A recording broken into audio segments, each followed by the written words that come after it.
We're all pretty used to seeing companies make these big, grand climate pledges, but what if those promises weren't just promises anymore? What if they suddenly had the full force of law? Well, that's exactly what's happening in the EU right now, and believe me, it's a huge shift that could change how global business works. Today we're going to break down how a brand new directive is taking global climate goals and writing them directly into corporate law. It really all comes back to this one number, 1.5 degrees Celsius.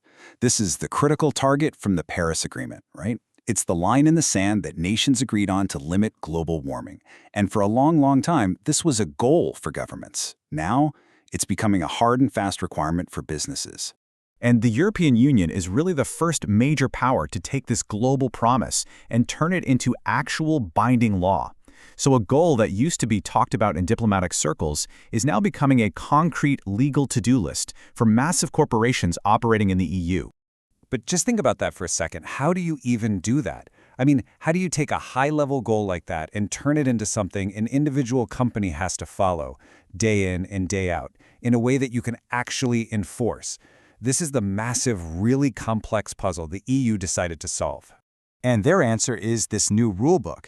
It's got a very official name, the Corporate Sustainability Due Diligence Directive, or for short, and to make our lives easier, the CSDD. This is the legal machine designed to turn all that ambition into real action. Now, the CSDDD is huge. It covers everything from human rights to environmental protection across a company's entire operation. But for our purposes today, we're going to zoom in on one of its most game-changing parts, the mandatory requirement for companies to create and actually follow a detailed plan to fight climate change.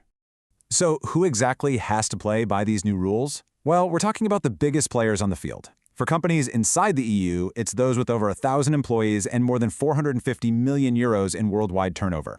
And for companies based outside the EU, the rules kick in if you're making more than 450 million euros inside the Union.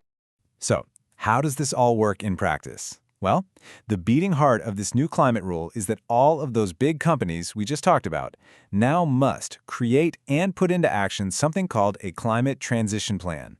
And just look at the actual legal language from the directive itself. It's not just asking companies to, report their emissions. No, it explicitly says the company's entire business model and strategy has to be compatible with that 1.5-degree target.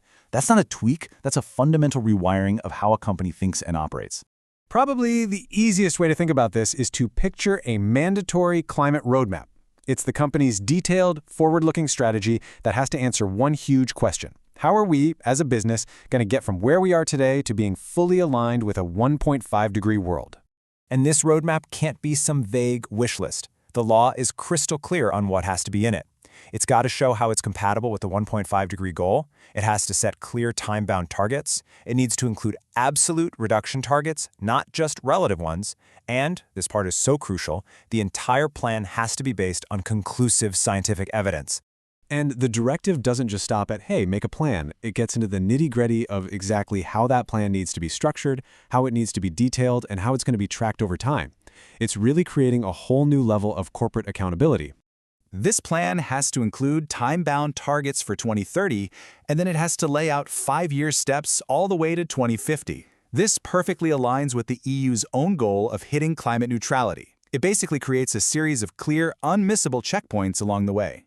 The plan also has to be incredibly comprehensive. It must have absolute reduction targets for Scope 1 emissions. That's the stuff coming directly from your own factories and trucks.